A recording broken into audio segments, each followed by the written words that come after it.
Sikorsky CH-53E Super Stallion is a heavy-lift transport helicopter designed to transport personnel, supplies, and equipment in support of amphibious and shore operations.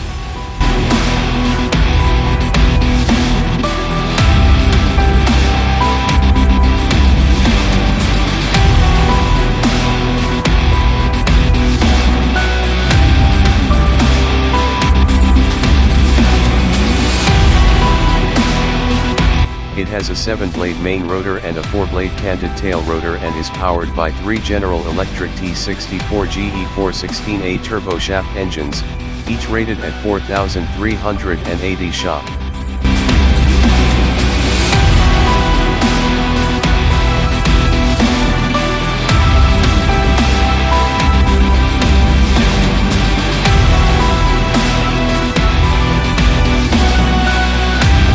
The CH-53E is capable of lifting heavy equipment including the LAV-25 light armored vehicle, the M198 155mm howitzer.